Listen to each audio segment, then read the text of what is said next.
السلام علیکم ورحمۃ اللہ وبرکاتہ۔ الحمد للہ نحمده ونستعینه ونستغفره ونعوذ باللہ من شرور انفسنا ومن سیئات اعمالنا، من يهده الله فلا مضل له ومن يضلله فلا هادي له، وأشهد أن لا إله إلا الله وحده لا شريك له، وأشهد أن محمدا عبده ورسوله۔ يا أيها الذين آمنوا اتقوا الله حق تقاته ولا تموتن إلا وأنتم مسلمون۔ يا أيها الناس اتقوا ربكم الذي خلقكم من نفس واحدة وخلق منها زوجها وبث منهما رجالا كثيرا ونساء، واتقوا الله الذي تساءلون به والأرحام، إن الله كان عليكم رقيبا۔ يا أيها الذين آمنوا اتقوا الله وقولوا قولا سديدا يصلح لكم أعمالكم ويغفر لكم ذنوبكم، ومن يطع الله ورسوله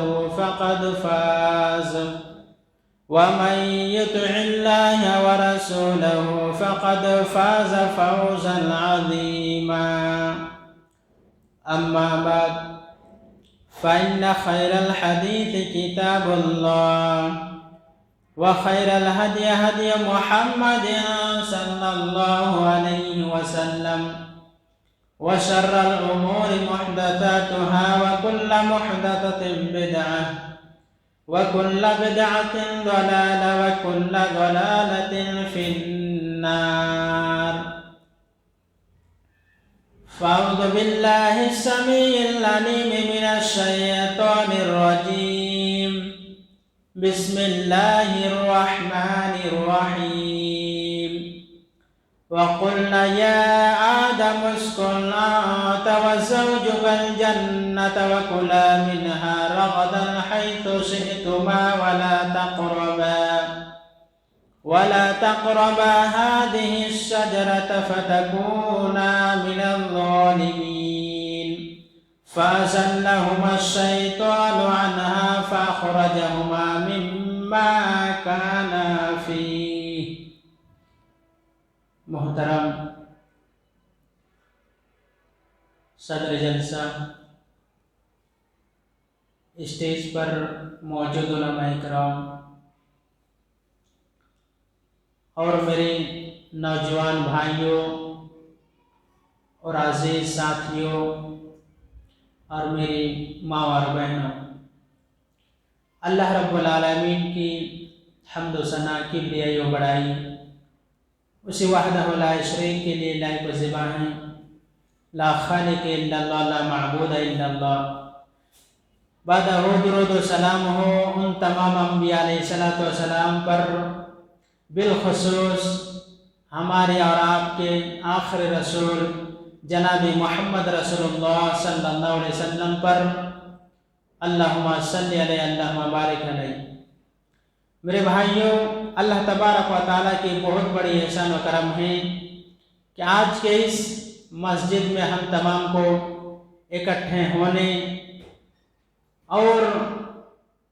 قرآن و حدیث کی باتوں کو سننے اور سنانے کو قبول فرمایا۔ اللہ تبارک و تعالیٰ سے دعا ہے کہ جو بھی بات کہی جائے قرآن و حدیث کے مطابق کہنے والے اور سننے والوں ہم سب کو اس پر پوری عمل کرنے کی توفیق عطا فرمائے، آمین۔ میرے بھائیوں، ہم سب کی خیر و بھلائی اسی میں ہے کہ ہم اللہ اور اس کے رسول صلی اللہ علیہ وسلم کے اطاعت و فرما برداری کریں۔ اللہ تبارک و تعالیٰ کی اطاعت و فرما برداری کریں، ان کی نافرمانی کرنے سے اپنے آپ کو بچائے رکھیں۔ اسی طرح آخری رسول پیارے نبی صلی اللہ علیہ وسلم کی بھی اطاعت و فرما برداری کریں، ان کی نافرمانی کرنے سے اپنے آپ کو دور رکھیں، اپنے آپ کو پرہیز کریں، کیونکہ اللہ اور اس کے رسول صلی اللہ علیہ وسلم کی اطاعت و فرما برداری ہی میں انسان دنیا میں کامیابی ہو سکتے ہیں، اور مرنے کے بعد بھی اللہ تبارک و تعالیٰ اپنے فضل و کرم سے جنت میں داخل کروائیں گے۔ لیکن اگر آپ اور ہم اس دنیا میں رہ کر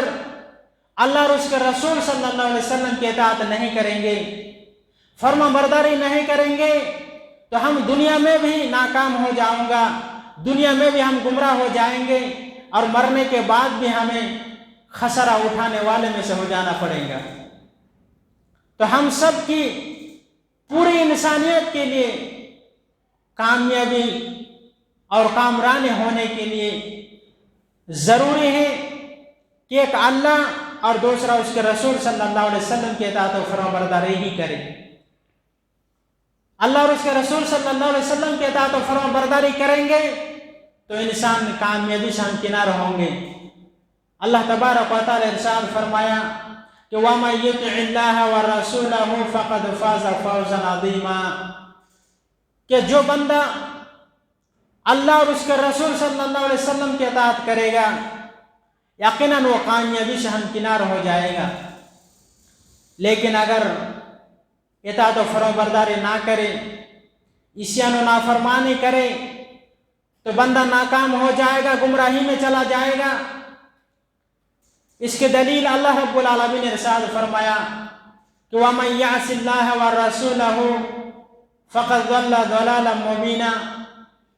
کہ جو اللہ اور اس کے رسول صلی اللہ علیہ وسلم کی نافرمانی کرتا رہے یقیناً وہ گمراہی میں چلا گیا۔ ان دونوں آیت کریمہ سے ہمیں معلوم یہ ہوتا ہے کہ ہمیں اللہ اور اس کے رسول صلی اللہ علیہ وسلم ہی کی اطاعت کرنی ہے،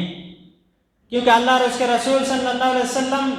کی اطاعت و فرما برداری کے بغیر انسان کامیاب ہو ہی نہیں سکتا، ناکام ہو جائے گا، دنیا میں بھی گمراہ ہو جائے گا، اور مرنے کے بعد قیامت کے دن خسارہ اٹھانے والے میں سے ہو جائیں گے، اور اس دنیا میں بھی ہمارا مقدر خسارہ ہی خسارہ بن جائے گا۔ یہ ان دونوں چیزوں کا نتیجہ ہے۔ دنیا میں اگر انسان اطاعت و فرما برداری کرے گا، خالص اللہ رب العالمین اور اس کے رسول صلی اللہ علیہ وسلم کی اطاعت و فرما برداری کریں گے تو انسان یقیناً کامیاب ہو جائے گا۔ اس کے ساتھ کسی کو شریک نہیں کرنا ہے، کسی دوسرے کے در پہ جا کر ہمیں سجدہ نہیں کرنا ہے، کسی درگاہ میں جا کر ہمیں پھولیں نہیں چڑھانا ہے، کسی مزاروں پہ جا کر کے ہمیں سوال نہیں کرنا ہے، بلکہ ہمیں سوال کرنا ہے، کچھ مانگنا ہے تو خالص اللہ رب العالمین سے ہی مانگنا ہے۔ ہمیں دعا کے ذریعے اللہ رب العالمین سے اطاعت و فرما برداری اللہ کے سامنے ہمیں رجوع ہونا ہے، کیونکہ اطاعت و فرما برداری کے بغیر کوئی انسان کامیاب نہیں ہو سکتا میرے بھائی۔ یہ ان دونوں چیزوں کا نتیجہ ہے۔ دنیا میں کامیابی ہونے کے لیے ضروری ہے، کمپلسری اللہ اور اس کے رسول صلی اللہ علیہ وسلم ہی کی اطاعت کرنا پڑے گا۔ لیکن اب آئیے آخرت میں اس کا نتیجہ کیا نکلے گا، عصیان و نافرمانی کا نتیجہ کیا نکلتا ہے، آئیے دیکھتے ہیں۔ اللہ رب العالمین قرآن کریم کے اندر واضح طور پر اعلان کرتے ہوئے فرمایا وَمَن يُطِعِ اللَّهَ وَرَسُولَهُ يُدْخِلْهُ جَنَّاتٍ تَجْرِي مِن تَحْتِهَا الْأَنْهَارُ خَالِدِينَ فِيهَا وَذَلِكَ الْفَوْزُ الْعَظِيمُ، کہ جو شخص اللہ اور اس کے رسول صلی اللہ علیہ وسلم کی اطاعت و فرما برداری کرے گا، جو بندہ مومن، جو بندہ اللہ اور اس کے رسول صلی اللہ علیہ وسلم کی اطاعت و فرما برداری کرے گا، اللہ تبارک و تعالی ان کو ان جنت میں داخل کرے گا، ان نعمتوں میں داخل کرے گا، ان باغوں میں داخل کرے گا جس کے نیچے نہریں بہ رہی ہیں، جس کے نیچے نہریں جاری ہیں، خالدین فیہا، اور اس میں وہ ہمیشہ کے لیے رہیں گے، وذالک الفوز العظیم، اور یہی سب سے بڑی کامیابی ہے کہ اطاعت و فرما برداری کرنا اسیان و نافرمانی کو چھوڑ دینا سب سے بڑی کامیابی ہے کہ ہم جنت کو حاصل کرنا۔ لیکن اگر کوئی بندہ اللہ اور اس کے رسول صلی اللہ علیہ وسلم کی نافرمانی کرتا ہے، اطاعت و فرمانبرداری نہیں کرتے ہیں، تو اللہ تبارک و تعالیٰ فرمایا وَمَن يَعْصِ اللَّهَ وَرَسُولَهُ وَيَتَعَدَّ حُدُودَهُ يُدْخِلْهُ نَارًا خَالِدًا فِيهَا وَلَهُ عَذَابٌ مُّهِينٌ، کہ جو بندہ جو شخص اللہ اور اس کے رسول صلی اللہ علیہ وسلم کی نافرمانی کرے گا،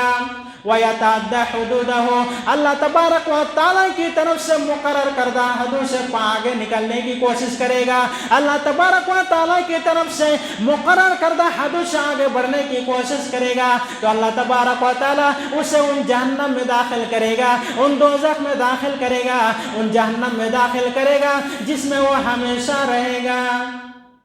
وَذَلِكَ، اور اس کے لیے وہ رسوا کن عذاب ہوگا۔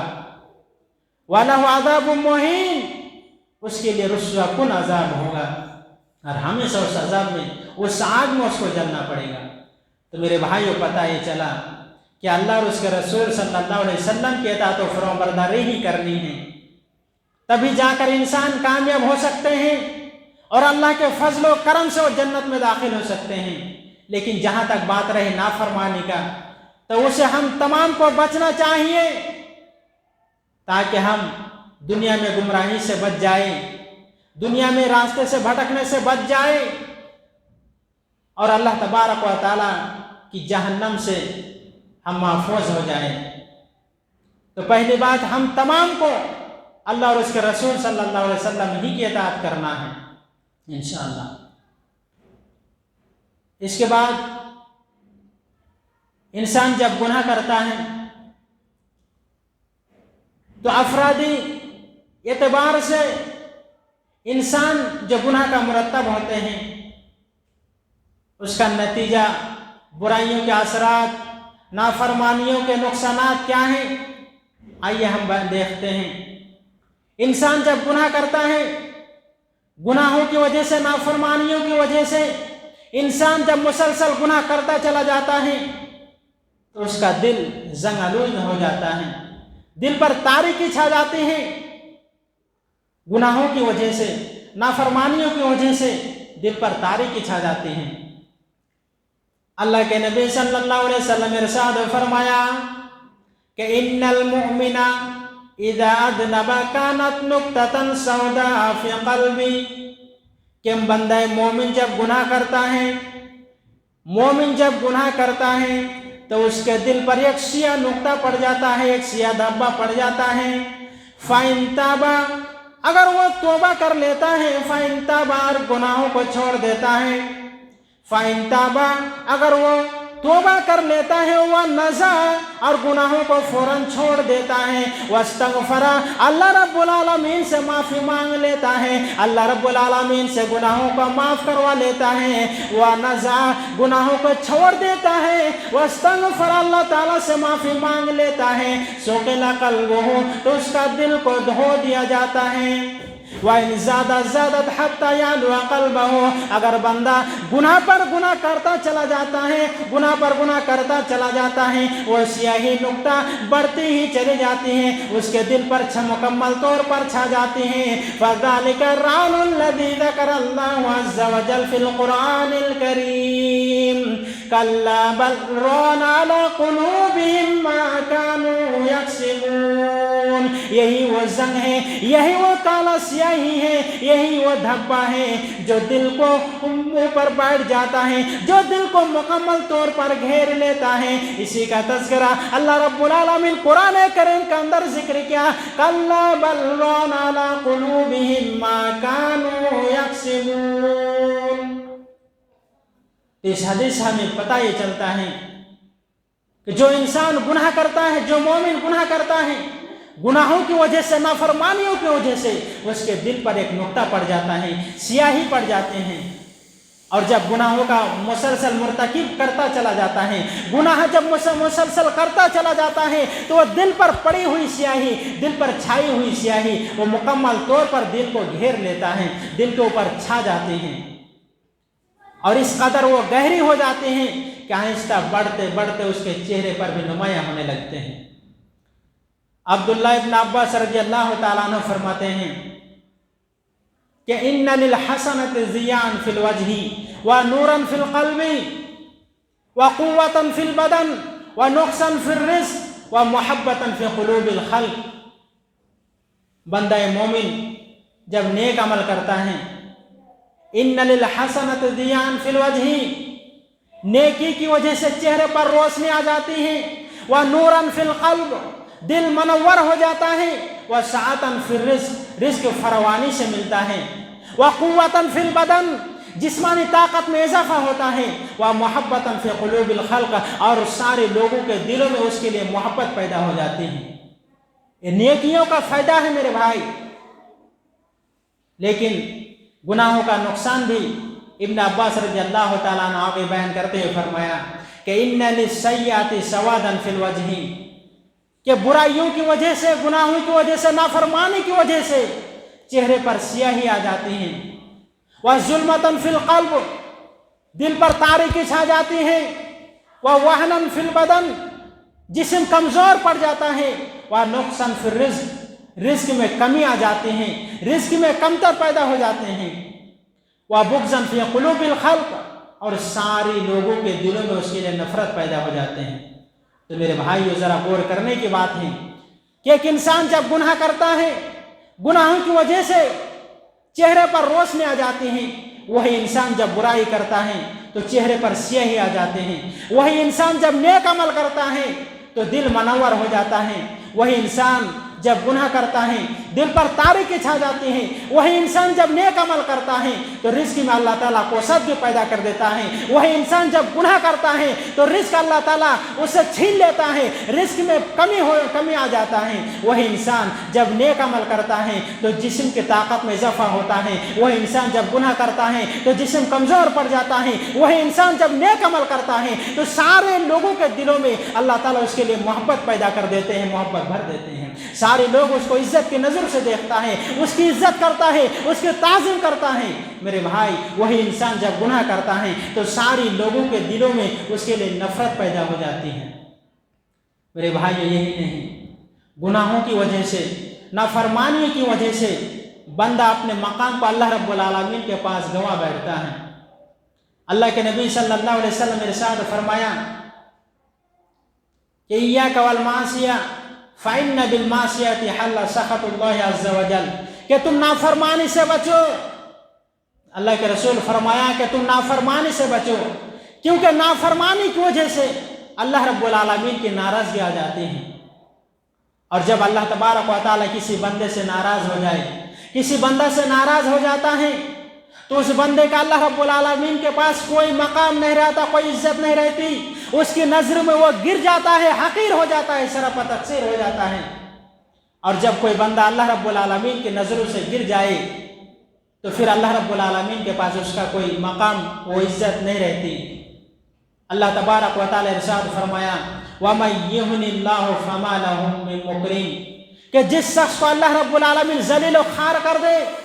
اسے کوئی عزت دینے والا نہیں ہے۔ میرے بھائیو پتہ یہ چلا کہ گناہوں کی وجہ سے، نافرمانیوں کی وجہ سے بہت سارے نقصانات ہیں۔ گناہوں کی وجہ سے، نافرمانیوں کی وجہ سے بندہ کا اللہ رب العالمین کے پاس کوئی مقام نہیں رہتا، کوئی عزت نہیں رہتی، اس کی نظروں میں وہ گر جاتا ہے، حقیر ہو جاتا ہے، اور سارے لوگوں کے نظروں سے بھی وہ گر جاتا ہے۔ گناہوں کی وجہ سے بندہ شیطان کا قیدی بن جاتا ہے، گناہوں کی وجہ سے بندہ شیطان کا قیدی بن جاتا ہے۔ جب بندہ مسلسل گناہ کرتا چلا جاتا ہے، کبھی توبہ بھی نہیں کرتا، تو ایسے انسان شیطان کا دوست بن جاتا ہے، شیطان اس کے ساتھ ہمیشہ رہتا ہے، شیطان ان کا ساتھی بن جاتا ہے، اور شیطان اس کو اپنے من مرضی کے ساتھ استعمال کرتا ہے، جو چاہتا ہے شیطان اسے کروا لیتا ہے، وہ کام انجام دیتا ہے شیطان کی نقش قدم پر چلنے کی وجہ سے۔ اللہ رب العالمین نے ارشاد فرمایا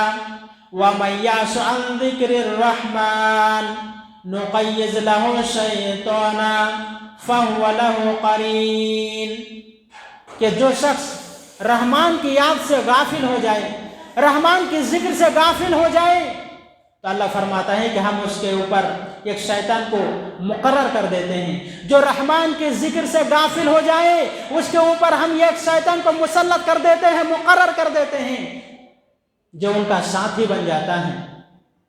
رحمان کے ذکر سے غافل ہونے کا مطلب یہ ہے کہ وہ اللہ رب العالمین کی دین سے اعراض کر لیتا ہے، منہ موڑ لیتا ہے، اللہ تبارک و تعالیٰ کے احکامات پر وہ عمل نہیں کرتا ہے، وہ اپنی من مرضی کے مطابق زندگی گزارتا ہے، جو چاہتا ہے وہ دنیا میں کرتا ہے، اور شیطان کے نقش قدم پر چلتا ہے۔ شیطان ان کا ساتھی بن جاتا ہے، ان کا دوست بن جاتا ہے، اور شیطان اس کو جدھر چاہتا ہے لے کر کے جاتا ہے۔ شیطان اس کو اپنی من مرضی کے مطابق استعمال کرتا ہے، وہ انسان شیطان کا دوست بن جاتا ہے۔ اسی لیے اللہ رب العالمین نے فرمایا کہ اے میرے بندو سنو، یہ شیطان جو ہے تمہارا کھلا ہوا دشمن ہے، یہ شیطان کی اتباع کبھی نہیں کرنا، شیطان کی پیروی نہیں کرنا۔ اللہ تبارک و تعالیٰ فرمایا یا ایھا الذین آمنوا، اے ایمان والو، اے میرے بندو سنو، ولا تتبعوا خطوات الشیطان، تم شیطان کی پیروی نہ کرو، تم شیطان کے نقش قدم پر نہ چلو، تم شیطان کے حکم کے مطابق نہ چلو۔ کیوں؟ اس لیے انہ لکم عدو مبین، کیونکہ شیطان تمہارا کھلا ہوا دشمن ہے۔ تو میرے بھائیو، اگر ہم شیطان کے نقش قدم پر چلیں گے گویا کہ ہم اپنی زندگی کو خسارے میں ڈال رہے ہیں، ہم اپنی زندگی کو برباد کر رہے ہیں، اور شیطان تو ہمیں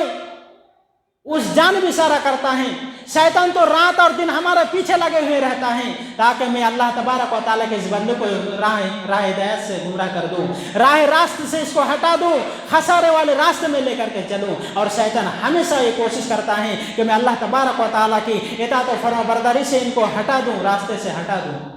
میرے بھائیو، پتہ یہ چلا کہ اگر کوئی انسان برائی کرتا ہے، کوئی انسان نافرمانی کرتا ہے، تو ایسا انسان شیطان کا دوست بن جاتا ہے، اور شیطان اس کو ہمیشہ اس کے ساتھ رہتا ہے، اور جو چاہتا ہے وہ اپنی مرضی کے مطابق اس سے کام لے لیتا ہے۔ تو ہمیں ہمیشہ شیطان سے پناہ مانگنا چاہیے، ہمیشہ شیطان سے پناہ مانگنا چاہیے۔ میرے بھائیو، انسان جب گناہ کرتا ہے، گناہوں کی وجہ سے انسان دنیا میں پریشان حال اور چین و سکون سے محروم ہو جاتا ہے۔ اللہ تبارک و تعالیٰ ارشاد فرمایا کہ وَمَنْ أَعْرَضَ عَنْ ذِكْرِي فَإِنَّ لَهُ مَعِيشَةً ضَنْكًا وَنَحْشُرُهُ يَوْمَ الْقِيَامَةِ أَعْمَى قَالَ رَبِّ لِمَ حَشَرْتَنِي أَعْمَى وَقَدْ كُنْتُ بَصِيرًا قَالَ كَذَلِكَ آتَتْكَ آيَاتُنَا فَنَسِيتَهَا وَكَذَلِكَ الْيَوْمَ تُنْسَى۔ اللہ رب العالمین فرماتا ہے کہ جو شخص میرے ذکر سے اعراض کرے، جو شخص میرے ذکر سے اعراض کرے، تو میں اس کو دنیا میں تنگ حال بنا دیتا، میں ان کی زندگی کو تنگ حال والی، پریشانی والی زندگی بنا دے گا۔ میرے بھائیو، وَمَنْ أَعْرَضَ عَنْ ذِكْرِي فَإِنَّ لَهُ مَعِيشَةً ضَنْكًا وَنَحْشُرُهُ يَوْمَ الْقِيَامَةِ أَعْمَى۔ اللہ فرماتا ہے کہ اے میرے بندو، اگر تم ہماری اطاعت و فرما برداری سے منہ موڑو گے، ہماری دین سے تم یہ راز کرو گے، تو ہم تمہاری زندگی کو تنگ حال والی زندگی بنا دیں گے، تم دنیا میں تنگ حال رہ جاؤ گے، اور ہم تمہیں قیامت کے دن اندھا بنا کر کے اٹھائیں گے۔ وَنَحْشُرُهُ يَوْمَ الْقِيَامَةِ أَعْمَى، ہم تمہیں روز قیامت کے دن اندھا بنا کر کے اٹھائیں گے۔ جب اللہ رب العالمین اس بندے کو اندھا بنا کر کے قیامت کے دن اٹھائیں گے، تو بندہ اللہ رب العالمین سے سوال کرے گا، پوچھے گا کہ اے میرے رب، تو نے مجھے دنیا میں آنکھیں دی تھی، تو نے مجھے دنیا میں بینائی دیا تھا، میں دنیا میں دیکھا کرتا تھا، فلاں فلاں چیزوں کو دیکھا کرتا تھا، آج تم نے مجھے اندھا بنا کر کیوں اٹھایا؟ اللہ تبارک و تعالیٰ جواب دے گا، قال رب لم حشرتنی اعمی وقد كنت بصیرا۔ وہ بندہ کہے گا کہ اے اللہ، تو نے مجھے آنکھیں دی تھی، دنیا میں تو دیکھا کرتا تھا، آج تو نے میری بینائی کو کیوں چھین لیا؟ تو نے مجھے اندھا کیوں کر دیا؟ وقد كنت بصیرا، حالانکہ میں تو دنیا میں دیکھا کرتا تھا۔ اللہ تبارک و تعالیٰ فرمائے گا قال كذلك أتتك آياتنا، تمہارے ساتھ ویسے ہی ہونا چاہیے تھا، کیونکہ ہماری آیتیں تمہارے پاس آئی تھی لیکن تم نے ہماری آیتوں کو پس پشت ڈال دیا، تم نے ہماری آیتوں کو بھلا دیا، تم نے ہماری آیتوں کی پرواہ نہیں کی، دنیا میں تم نے اپنی من مرضی کے مطابق زندگی گزارا، تم نے دنیا میں شیطان کے نقش قدم پر چلا، شیطان تمہیں اپنی مرضی کے مطابق استعمال کرا، شیطان نے تجھے میرے دین سے، ہمارے ذکر سے، ہمارے دین سے تم کو پھرا دیا اور تم اپنے من مرضی زندگی گزارا۔ کیا تمہارے پاس کوئی ہمارے آیتوں کو بیان کرنے والا نہیں آیا تھا؟ کیا تم نے میری آیتوں کو اپنے کان سے نہیں سنا تھا؟ کیا تمہیں کوئی بتانے والا نہیں آیا تھا؟ کیا تجھے یہ نصیحت کرنے والا نہیں آیا تھا؟ کیا تجھے یہ بتانے والا نہیں آیا تھا؟ ہم نے ہر نبیوں کو بھیجا کہ وہ ہمارے ذکر کو لوگوں کے سامنے بیان کرے، ہمارے آیتوں کو لوگوں کے سامنے کھول کھول کر بیان کرے۔ کیا تم نے ہماری آیتوں کو نہیں سنا تھا؟ کیا تم نے ہمارے ذکر کو نہیں سنا تھا؟ کیا تم نے ہمارے آیتوں کی نشانیوں کو نہیں دیکھا تھا؟ میں نے تم کو اس لیے پیدا کیا تاکہ تو صرف اور صرف میرے ہی عبادت کرنا، لیکن نہیں میرے بندو، تو نے ہمارے آیتوں کو پس پشت ڈال دیا، تو نے ہماری نافرمانی کی، اسی لیے آج تمہارا کوئی خیال نہیں رکھا جائے گا۔ تو نے ہمارے آیتوں کو پس پشت ڈال دیا تھا اور تمہارے ساتھ ویسے ہی کیا جائے گا۔ وَكَذَلِكَ الْيَوْمَ تُنْسَىٰ، جس طرح تم نے ہمارے آیتوں کو بھولا ڈالا تھا اسی طرح آج تمہیں بھی بھولا دیا جائے گا۔ میرے بھائیوں، پتہ یہ چلا کہ جو شخص دین سے اعراض کرے گا، دین سے منہ موڑے گا، اللہ رب العالمین کے ذکر سے اعراض کرے گا تو اللہ تبارک و تعالیٰ قیامت کے دن اسے اندھا بنا کر کے اٹھائیں گے، اور جب وہ سوال کرے گا کہ اللہ تو نے مجھے اندھا بنا کر کیوں اٹھایا، حالانکہ میں تو دنیا میں دیکھتا تھا، تو اللہ تبارک و تعالیٰ کہے گا تمہارے ساتھ اسی طرح ہونا چاہیے تھا، کیونکہ ہماری آیت تمہارے پاس آئی تھی لیکن تم نے پرواہ نہیں کی، تم نے اسے پس پوچھ ڈال دیا، تم نے اسے بھلا دیا، لہٰذا آج تمہیں بھی بھلا دیا جائے گا۔ گناہوں کی وجہ سے بندہ نعمت سے محروم ہو جاتا ہے، اور جو ان کے پاس نعمتیں موجود ہوتی ہیں اس نعمت کو اس کے پاس سے چھین لیا جاتا ہے۔ اللہ رب العالمین نے ارشاد فرمایا وَقُلْنَا يَا آدَمُ اسْكُنْ أَنْتَ وَزَوْجُكَ الْجَنَّةَ وَكُلَا مِنْهَا رَغَدًا حَيْثُ شِئْتُمَا وَلَا تَقْرَبَا هَٰذِهِ الشَّجَرَةَ فَتَكُونَا مِنَ الظَّالِمِينَ۔ اللہ تبارک و تعالیٰ ارشاد فرمایا کہ ہم نے آدم علیہ السلام اور ان کی بیوی حوا علیہ السلام کو کہا کہ تم دونوں جنت کے اندر رہو، اس نعمتوں کے اندر رہو، اور جہاں سے چاہو جتنا چاہو تم کھاؤ، وَلَا تَقْرَبَا هَٰذِهِ الشَّجَرَةَ فَتَكُونَا مِنَ الظَّالِمِينَ، اور اس درخت کے قریب بھی نہ جانا ورنہ ظالموں میں سے ہو جاؤ گے۔ میرے بھائیوں، اللہ رب العالمین نے درخت کے قریب جانے سے منع کیا تھا، لیکن ان دونوں نے شیطان کے بہکوے میں آ کر اس درخت کے قریب چلے گئے، درخت کے پھل کھا لیے، جس کی بنا پر اللہ رب العالمین ان کو وہاں سے باہر کر دیا جس کے پاس جن نعمتوں میں وہ تھے۔ شیطان کی لغزشوں میں آ کر وہ کام کر ڈالا جو نہیں کرنا تھا، شیطان کی باتوں کو مان کر وہ کام کو انجام دے دیا جس کام سے اللہ رب العالمین نے منع کیا تھا، اور اللہ تبارک و تعالیٰ نے اسے ان نعمت سے باہر کروا دیا جس کے وہ پاس وہ تھے۔ میرے بھائیوں، تو پتہ یہ چلا کہ گناہوں کی وجہ سے، نافرمانیوں کی وجہ سے اللہ رب العالمین ہمارے پاس وہ نعمتیں چھین لیتا ہے جو ہمارے پاس موجود ہوتے ہیں۔ گناہوں کی وجہ سے، نافرمانی کی وجہ سے بہت ساری آفتیں آتی ہیں، بہت ساری مشکلات آتے ہیں۔ اللہ تبارک و تعالیٰ فرماتا ہے کہ وَمَا أَصَابَكُم مِّن مُّصِیبَةٍ فَبِمَا كَسَبَتْ أَیْدِیکُم وَیَعْفُو عَن کَثِیر۔ اے میرے بندو سنو، تمہارے اوپر جو مصیبت آتی ہے، جو پریشانیاں آتی ہیں، جو مشکلات آتی ہیں، جو آفتیں آتی ہیں، وہ تمہارے کرتوتوں کی وجہ سے آتی ہیں۔ اگر تم نافرمانی نہ کرتے، گناہوں کا انجام نہ دیتے، بدکاریوں کو انجام نہ دیتے تو تمہارے اوپر یہ مصیبتیں، یہ آفتیں، یہ فتنہ نہیں آتے، لیکن تمہاری مصیبت تمہارے اوپر جو مصیبت آتی ہیں تمہارے کرتوتوں کی وجہ سے آتی ہیں، اور ویسے تو اللہ رب العالمین تمہارے بہت سارے گناہوں کو معاف کر دیتے ہیں۔ اللہ فرماتا ہے میرے بندو تمہارے اوپر جو مصیبت آتی ہیں، جو تکلیفیں آتی ہیں، جو فتنے آتے ہیں، تمہارے ہاتھوں کی کمائی کی وجہ سے آتے ہیں، تمہارے بدعملیوں کی وجہ سے آتے ہیں، اور ویسے تو ہم تمہارے بہت سارے گناہوں کو معاف کر دیتے ہیں، درگزار کر دیتے ہیں۔ میرے بھائیوں اگر اللہ رب العالمین ہمارے ہر گناہ کے اوپر پکڑ کرے تو یقیناً ہماری زندگی خسارہ بن جائے گا۔ تو میرے بھائیوں پتہ یہ چلا کہ گناہوں کی وجہ سے، نافرمانی کی وجہ سے ہمارے اوپر مصیبتیں اور تکلیفیں آتی ہیں۔ میرے بھائیوں کہنے کو بہت ساری باتیں ہیں لیکن وقت کی قلت دامنگیر ہیں، یہیں سے میں اپنی بات کو ختم کرتا ہوں۔ اللہ رب العالمین سے دعا ہے اے پروردگار ہم تمام کو ہر چھوٹی بڑے گناہوں سے حفاظت فرما، ہم تمام کو نیک عمل کرنے کی توفیق عطا فرما، اور جب تک تو ہمیں اس دنیا میں زندہ رکھ، ایمان و اسلام پر زندہ رکھ، اور جب بھی ہمارا خاتمہ ہو ایمان و اسلام پر ہو۔ آمین۔ وما علینا الا البلاغ المبین۔ السلام علیکم ورحمۃ اللہ وبرکاتہ۔